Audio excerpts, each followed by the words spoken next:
Hey guys, this is Kaity from Kaity WorldXYX. I have another creepypasta story for you guys today, but first I owe my friend Sean Harkin a shout out from myself and Bella the cat. So, hey Sean. So the title of this creepypasta is The Librarian Ritual, and it was written by Naz1997. It's a pretty cool one, so sit back and relax, and we will get creepy.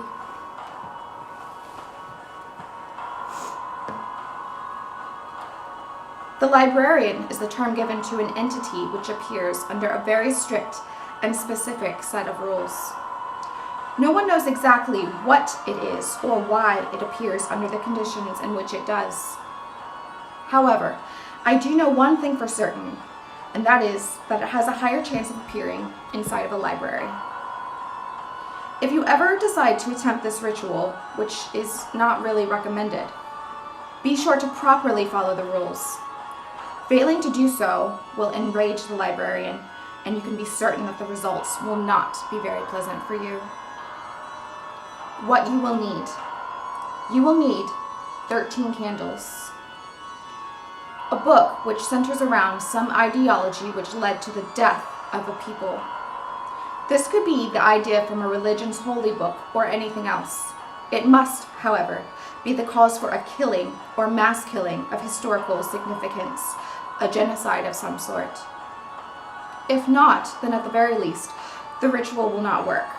At worst, this will be seen as an insult to the librarian's intelligence. You will also be needing a quill. It can be from any bird as long as it's a feather that you can write with.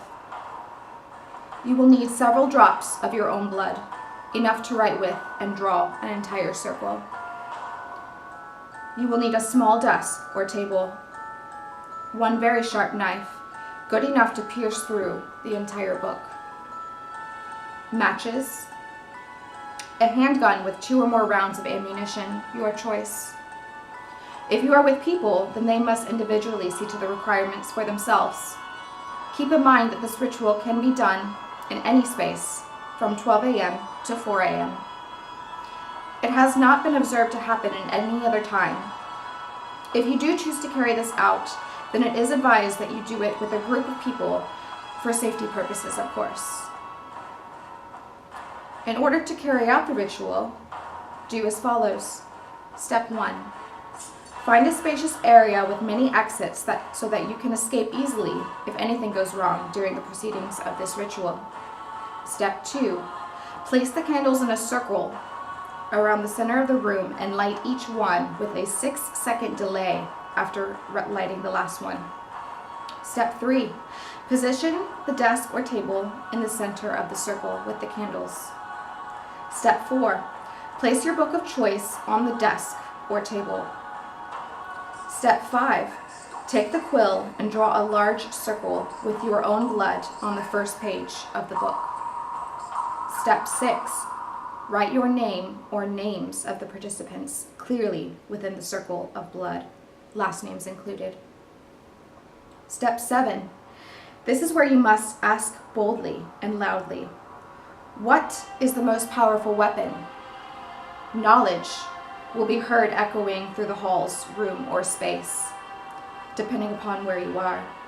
It is believed that this is the librarian's answer to your question. Step 8. Fiercely stab the book where you drew the circle. Ensure that each of your names are touched by the incision of the knife.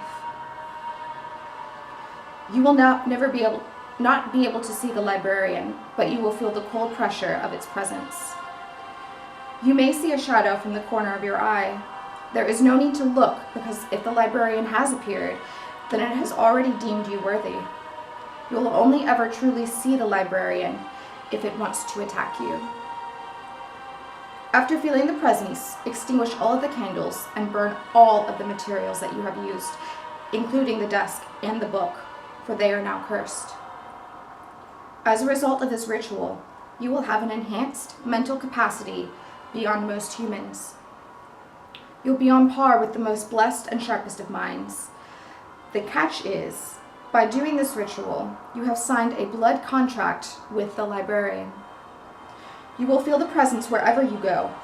On hot summer days, you will cast 2 shadows, and on long winter nights, it will loom over you, unseen but ever present. Other people will not notice this, and you will likely be driven insane by it. This will apply to all of the participants of the ritual.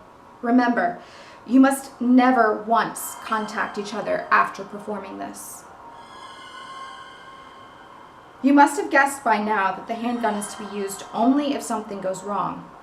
If the librarian decides to attack you, then by all means, do not hesitate to shoot it. If a single round has no effect on the librarian, then the rest of the rounds are for you, for death is preferable to whatever the librarian decides to do to you.